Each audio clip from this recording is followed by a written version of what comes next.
नमस्कार दोस्तों, आपका स्वागत है लियो इंग्लिश हब के इस लेक्चर में। और आज हम देखने जा रहे हैं आईएलटीएस एग्ज़ाम्स के बारे में। तो आईएलटीएस का इंट्रोडक्शन हम देखने जा रहे हैं। जो दोस्त हमारे नए हैं, जिनको पता नहीं है कि आईएलटीएस क्या है या कुछ सुना हुआ है तो उन लोगों के लिए बहुत ही अच्छा अपॉर्चुनिटी है। आज हम बहुत बेसिक से लेकर आईएलटीएस के बारे में आपको अवगत कराने जा रहे हैं। एक विनती है, लेकिन आगे जाए उसके पहले कि अगर आपने हमारा चैनल सब्सक्राइब नहीं किया है तो कृपया सब्सक्राइब कर दीजिए। आप कोई भी इम्पोर्टेंट लेक्चर मिस नहीं करेंगे, कोई भी अपडेट मिस नहीं करेंगे और बहुत ही इम्पोर्टेंट इन्फॉर्मेशन आपको ऑनलाइन मिलने वाली है दोस्तों। तो हमारा चैनल कृपया सब्सक्राइब कर दीजिए। ओके, आगे बढ़ते हैं। अभी आईएलटीएस के बारे में हम बात करें तो आईएलटीएस का फुल फॉर्म है international English language testing system, है ना।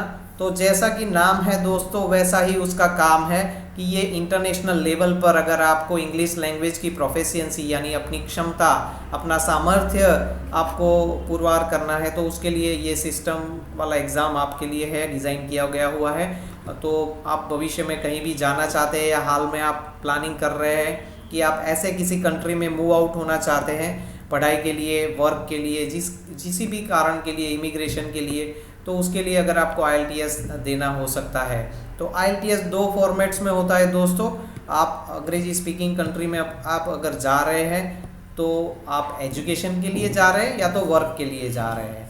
तो अगर आप एजुकेशन आपका पर्पज़ है तो आईएलटीएस एकेडमिक आपको उसकी तैयारी करनी है, और जब एग्ज़ाम रजिस्ट्रेशन होगा तो आपको वो ऑप्शन आईएलटीएस एकेडमिक वाला चूज़ करना है। गलती से ध्यान रखना कि आईएलटीएस जनरल ट्रेनिंग ना हो जाए, क्योंकि आईएलटीएस जनरल ट्रेनिंग का हम तभी ऑप्शन चूज़ करेंगे जब हम वर्क परमिट पर जाने वाले हैं किसी देश में, या परमानेंट रेसिडेंसी या इमिग्रेशन बेस पर हम किसी इंग्लिश स्पीकिंग कंट्री में जा रहे हैं। तो दोस्तों मोटी सी बात करें तो आईएलटीएस का दो फॉर्मेट है। पहला है आईएलटीएस एकेडमिक और दूसरा है आईएलटीएस जनरल ट्रेनिंग। अभी हम दोनों की बात करें तो दोनों यानी आईएलटीएस मूलतः 4 मॉड्यूल्स में डिवाइडेड है, और उसमें पहला मॉड्यूल है हमारा रीडिंग, जिसमें आपका रीडिंग स्किल असेस होगा, आपका रीडिंग स्किल की जांच होगी। उसकी अवधि के बारे में अगर ड्यूरेशन की बात करें रीडिंग टेस्ट की, तो रीडिंग टेस्ट आपका 60 मिनट का यानी 1 घंटे का रहेगा, 1 आवर, राइट। और फॉर्मेट की बात करें तो एकेडमिक और जनरल दोनों में 3 पैसेजेस रहेंगे, है ना। इंग्लिश भाषा में 3 पैसेजेस, 700 से 900 शब्दों के बीच में 3 पैसेजेस रहेंगे आपके क्वेश्चन पेपर में। वो 3 पैसेजेस के बाद आपके क्वेश्चंस रहेंगे उसी सेक्शन के। पहले पैसेज के 12-13 क्वेश्चंस रहेंगे, आपको वो पैसेज पढ़कर आपको उनके जवाब तय करने हैं, आंसर ढूंढने हैं, है ना। और ये पैसेज कहाँ से होंगे, तो वहाँ पर ये डिफरेंस की बात आती है। एकेडमिक में ये जो 3 पैसेज आप देखने वाले हो क्वेश्चंस में या प्रैक्टिस सेशंस में, तो उसमें वो पैसेजेस किसी बुक्स में से लिए होंगे, है ना, किसी जर्नल्स में से लिए होंगे या न्यूज़पेपर आर्टिकल्स में से लिए होंगे। तो बड़े बड़े पैसेजेस होंगे, है ना, 700 से 900 वर्ड्स के बीच में। और जनरल ट्रेनिंग में 3 पैसेज होंगे, लेकिन वो एक्सट्रैक्ट्स होंगे एडवर्टाइजमेंट्स के या इंस्ट्रक्शन मैनुअल्स, जो हमारी डे टू डे लाइफ की इंस्ट्रक्शन मैनुअल्स होती है, कंपनीज में होती है, कॉर्पोरेट वर्ल्ड में होती है, स्कूल कॉलेजेस में होती है, टूरिज्म के लिए मैनुअल्स होती है। तो उन मैनुअल्स में से उसके एक्सट्रैक्ट्स लिए हुए होंगे, तो वो रिलेटिवली थोड़े इजी होंगे जनरल ट्रेनिंग में। लेकिन 3 पैसेज की बात तो तय है, 3 पैसेज एकेडमिक रीडिंग में भी होंगे, 3 पैसेज जनरल ट्रेनिंग रीडिंग में भी होंगे, और कुल मिलाकर आपको 40 क्वेश्चन का जवाब देना है। जो एकेडमिक में जाएंगे उनको भी 40 के क्वेश्चन अटेम्प्ट करने हैं, जनरल ट्रेनिंग में भी नंबर ऑफ क्वेश्चन यानी प्रश्नों की संख्या तो सेम रहने वाली है, एक ही रहने वाली है। अभी प्रश्न कौन कौन से हो सकते हैं दोनों में, एकेडमिक या जनरल? क्वेश्चन टाइप तो दोनों में सेम ही रहेंगे, जैसे क्वेश्चन नंबर सेम है वैसे ही अमाउंट ऑफ टाइम भी सेम रहेगा। तो क्वेश्चन टाइप्स में हम बात करें तो उसमें एमसीक्यूज हो सकते हैं, होंगे, मैचिंग हेडिंग्स विद पैराग्राफ्स होगा, ट्रू फॉल्स नॉट गिवन होगा। ये सब क्या है क्वेश्चन टाइप्स के बारे में भी हम डिटेल में अगले आने वाले लेक्चर्स में पढ़ने वाले हैं। तो कोई भी लेक्चर्स मिस मत करिएगा दोस्तों। यस नो नॉट गिवन थोड़ा ही डिफरेंस है, लेकिन वो भी एक अलग प्रकार का क्वेश्चन है, और ऐसे टाइप्स के क्वेश्चंस भी बहुत आते हैं। फिर शॉर्ट आंसर क्वेश्चंस आते हैं, summary completion, classifying, identifying views etcetera. तो इतने सारे क्वेश्चन टाइप्स आपको मिलने वाले हैं, वो आप जैसे ही प्रैक्टिस करते जाएंगे वैसे आप फेमिलियर होते जाएंगे, उनसे परिचित होते जाएंगे।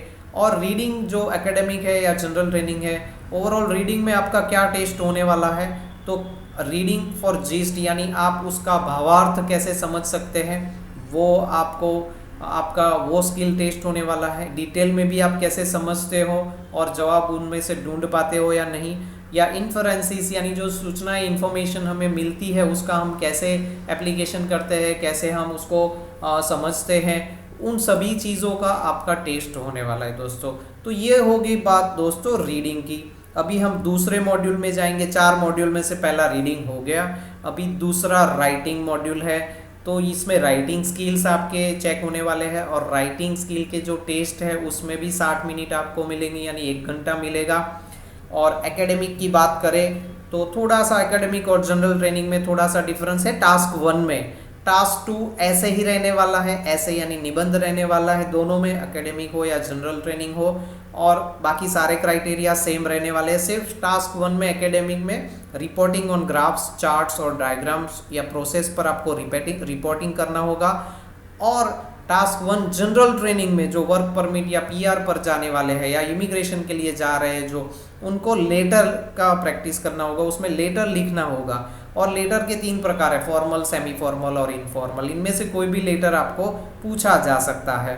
तो जो वर्ड लिमिट है टास्क 1 की, दोनों की एकेडमिक और जनरल ट्रेनिंग की सेम है, 150 वर्ड्स मिनिमम आपको लिखना है, ज़्यादा में कोई लिमिट नहीं है, अपर लिमिट कोई नहीं है। आप 200 शब्द भी लिख सकते हैं टाइम लिमिट के अंदर, क्योंकि अगर आपने पहले ही टास्क में बहुत ज़्यादा समय ले लिया, अप्रोक्सीमेट 20 मिनट्स आपको देने चाहिए, लेकिन चलो समझो आपने ज़्यादा समय ले लिया तो फिर टास्क 2 में कम हो जाएगा, क्योंकि कुल मिलाकर आपको 60 मिनट में दोनों टास्क पूरे करने हैं, है ना। और दूसरा टास्क थोड़ा लेंथी है, उसमें 250 वर्ड्स आपको लिखने हैं मिनिमम, अपर लिमिट कोई नहीं है, मिनिमम 250 वर्ड्स लिखने हैं। अगर कम लिखे, जो वर्ड लिमिट्स है उससे कम लिखे तो उससे आपका नेगेटिव मार्किंग होगा। और अप्रोक्सीमेट 40 मिनट्स में आपको ऐसे लिखना है। अगेन टास्क 2 में जो ऐसे की बात हम कर रहे हैं उसमें ज़्यादातर जनरल ट्रेनिंग में आपको प्रॉब्लम सॉल्यूशन वाले आएंगे, और टास्क एकेडमिक में भी आपको ऐसे आ सकते हैं कि एग्री डिसएग्री आएगा, डिस्कस बोथ व्यू, ऐसे जो टाइप्स है ऐसे के वो आपको मिलेंगे। तो ये हो गया हमारा राइटिंग का। और लास्ट में हम देख लेते हैं स्किल कौन से टेस्ट होने वाले हैं। तो कोहेरेंस, ग्रामर, वोकेबलरी और टास्क रिस्पॉन्स। ग्रामर आपका ना सिर्फ करेक्ट होना चाहिए but variety of grammar you should demonstrate, right. Coherence की बात करें तो there should be correlation between the sentences and the paragraphs itself in both task 1 and 2। दोनों में, टास्क 1 और 2 में पैराग्राफ्स और सेंटेंसेस के बीच में कोहेरेंस होना चाहिए। कहीं से अचानक कोई सेंटेंस आ गया, बाहर का लिख दिया, ऐसा नहीं है। जो मांगा है उसका जवाब देना है और उनके बीच में कुछ संबंध होना चाहिए। टास्क रिस्पॉन्स का अर्थ भी यही होता है कि जो मांगा है उसी की डिस्कशन हम करें। स्कूल और कॉलेज में कई बच्चों को आदत होती है कि कुछ ना कुछ बाहर का भी लिख देते हैं, लेकिन ऐसा यहाँ पर नहीं चलने वाला। वोकेबलरी की बात करें तो इसका इंपॉर्टेंस ये है कि लेक्सिकल रिसोर्स भी कहते हैं, हाँ, तो उसकी इम्पोर्टेंस यहाँ पर ये है कि वोकेबलरी ना सिर्फ आपकी करेक्ट होनी चाहिए बट रिपीट नहीं होनी चाहिए। ऐसा कोई सेट ऑफ वर्ड नहीं है कि उसको ही आपको IELTS में यूज़ करना है। सबकी सोच अलग रहती है, सबका सेट ऑफ वर्ड्स अलग रहते हैं, तो आप जो चाहे वो सेट ऑफ वर्ड्स आप यूज़ कर सकते हैं, लेकिन उसका रिपीटेशन नहीं होना चाहिए। सेंटेंस स्ट्रक्चर्स का भी रिपीटेशन नहीं होना चाहिए ग्रामर के पॉइंट में। तो ये सारी चीज़ें आपकी टेस्ट होने वाली है दोस्तों। अभी तीसरा मॉड्यूल हम देखने जा रहे हैं लिसनिंग। लिसनिंग में थोड़ा छोटा सा टेस्ट है, 30 मिनट्स का लिसनिंग, जैसे कि नाम है आपका लिसनिंग स्किल टेस्ट होने वाला है। 30 मिनट्स आपको मिलेंगे।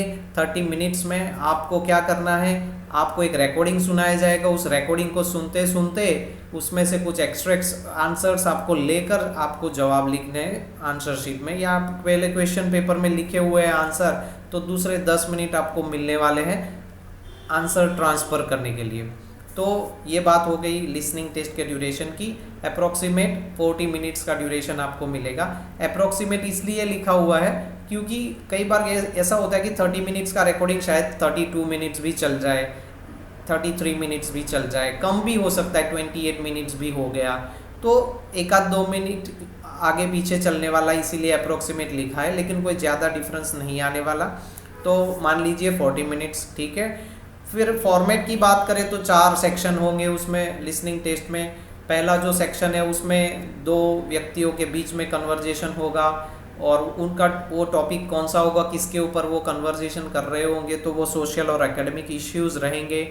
दूसरे सेक्शन में मोनोलॉग होगा। मोनोलॉग आपको शायद ना पता हो तो मैं आपको बता दूं, मोनोलॉग यानी एक ही व्यक्ति बात करता है या कुछ बताता है, लेक्चर देता है, तो उसकी बात होगी और वो भी सोशल टॉपिक पर ही मोनोलॉग होगा।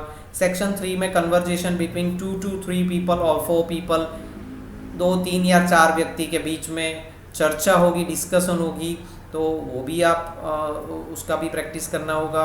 सेक्शन 4 में भी अगेन मोनोलॉग होगा, है ना, लेकिन वो एक लेक्चर होगा या कोई स्पीच दे रहा होगा, कोई लीडर होगा या कोई टीचर या कोई प्रोफेसर आपको लेक्चर दे रहा है। तो उस हिसाब से ये 4 सेक्शन हो गए। और इसमें भी जैसे रीडिंग में 40 क्वेश्चंस होते हैं, इसमें भी 40 क्वेश्चंस हो गए। और क्वेश्चन टाइप्स जो आपको स्क्रीन पर दिख रहे हैं वो सब क्वेश्चन टाइप्स आपको मिल जाएंगे, है ना।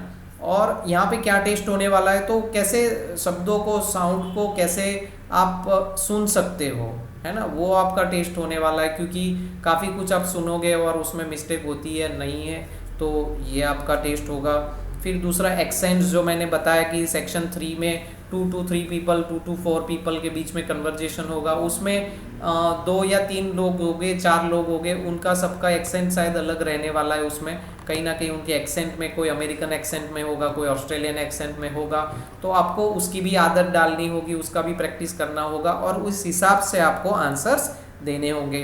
तो दोस्तों ये हो गया, आप नोट डाउन करते रहिएगा बीच बीच में, है ना। हम चौथे मॉड्यूल में अभी मूव आउट हो रहे हैं। तो चौथा मॉड्यूल है स्पीकिंग का, 11 से 14 मिनट का उसका ड्यूरेशन रहेगा। पूरे स्पीकिंग एक छोटा ड्यूरेशन रहता है। और उसमें फॉर्मेट की बात करें तो फेस टू फेस इंटरव्यू रहने वाला है, एग्जामिनर के साथ आप बैठेंगे, 1 to 1 आपका इंटरव्यू होगा एक रूम में। और कई बार ऐसा होता है कि वीडियो कॉन्फ्रेंस का भी अरेंजमेंट करते हैं अकॉर्डिंग टू द सिचुएशन, तो वो भी आपको कम्युनिकेट कर दिया जाएगा जब आप एग्ज़ाम रजिस्ट्रेशन करोगे तब। लेकिन हाल में आप ध्यान रखिए कि आपका इंटरव्यू होने वाला है। पार्ट 1, पार्ट 2 और पार्ट 3 ऐसे 3 पार्ट हो गए। लेकिन पूरा टेस्ट में कहीं कोई बोलने वाला नहीं है कि मैं पहला पार्ट शुरू करने जा रहा हूँ, ये हमारी समझ के लिए है। Introduction, Q card, follow up questions, कोई बोलने वाला नहीं है, कोई पूछने वाला नहीं है कि आप ये इंट्रोडक्शन अभी शुरू हो रहा है या क्यू कार्ड शुरू हो रहा है या फॉलोअप क्वेश्चंस, ऐसा कुछ नहीं होगा। आपको तो कंटिन्यूसली क्वेश्चंस पूछे जाएंगे और आपको जवाब देते रहना है। इंट्रोडक्शन की बात करें तो आपके बारे में ही क्वेश्चन हो गए, आपकी लाइक्स डिसलाइक्स के बारे में 4 से 5 मिनट आपको प्रश्न पूछे जाएंगे, आपको उनके जवाब देने हैं।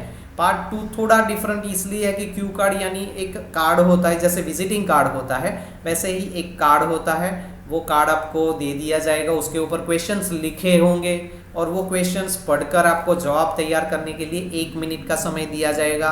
और बाद में 1 मिनट ख़त्म होता है तब आपको 1.5 से 2 मिनट तक आपको बोलना है उसके बारे में। कहीं भी क्वेश्चंस रिपीट नहीं करने हैं आपको, एक स्पीच की तरह आपको उसके जवाब देने हैं। सभी क्वेश्चंस का उसमें एकोमोडेशन होना चाहिए, है ना, कोई भी पॉइंट मिस नहीं होना चाहिए। तो ये हो गया आपका क्यू कार्ड। और पार्ट 3 की बात करें तो 4 से 5 मिनट अगेन उसमें लेने वाले हैं और discussion related to part 2 topic, यानी जो पार्ट 2 यानी क्यू कार्ड का जो टॉपिक होगा उसके आधारित यहाँ पर क्वेश्चंस होंगे। लेकिन यहाँ पर आपको लंबे आंसर देने हैं, आपको लॉन्ग रन यानी कि ज़्यादा डिटेल में आंसर्स देने हैं, है ना। बीच में कई एग्जामिनर आपको स्टॉप करते हैं, आप कुछ ज़्यादा ही बोल रहे हैं, तो उसमें कोई नेगेटिव मार्किंग नहीं है। हाँ, लेकिन तब तक जब तक आपको एग्जामिनर स्टॉप करे तब तक आपका जो क्वेश्चन है उसका टॉपिक कवर हो चुका होना चाहिए, है ना। तो ये सब ध्यान में रखना है। तो कुल मिलाकर 11 से 14-15 मिनट का ये टेस्ट रहेगा आपका। और आपकी फ्लुएंसी वहाँ पे जांची जाएगी, कोहेरेंस आपका जांचा जाएगा, प्रोनाउंसिएशन आप कितना अच्छा करते हैं वो भी देखे जाएगा। वोकेबलरी यानी एक ही शब्द आप बार बार रिपीट करते हैं तो वो वोकेबलरी में आपका नेगेटिव मार्किंग रहेगा, है ना। तो वो देखिए, आप सिनोनिम्स तैयार कर लीजिए क्योंकि एक ही वर्ड आप ना यूज़ करें बार बार, है ना। वोकेबलरी में ये सब आता है। और ग्रामेटिकल एक्यूरेसी तो है ही, ग्रामर करेक्ट होना चाहिए, है ना। तो ये सारी चीज़ें हमारा IELTS का इंट्रोडक्शन हो चुका है। इतना हम बहुत ही सफिशिएंट है। जो भी टेक्निकलिटीज़ है, छोटे छोटे पॉइंट्स है, वो हम जैसे ही आगे के लेक्चर्स आएंगे उसमें कवर करते जाएंगे दोस्तों। तो मैं आशा करता हूँ कि ये जानकारी आपको बहुत ही काम में आने वाली है। और आज हमारे साथ जुड़ने के लिए बहुत बहुत धन्यवाद। हमारा चैनल सब्सक्राइब नहीं किया है तो कृपया सब्सक्राइब कर दीजिए। Thank you very much for joining us today.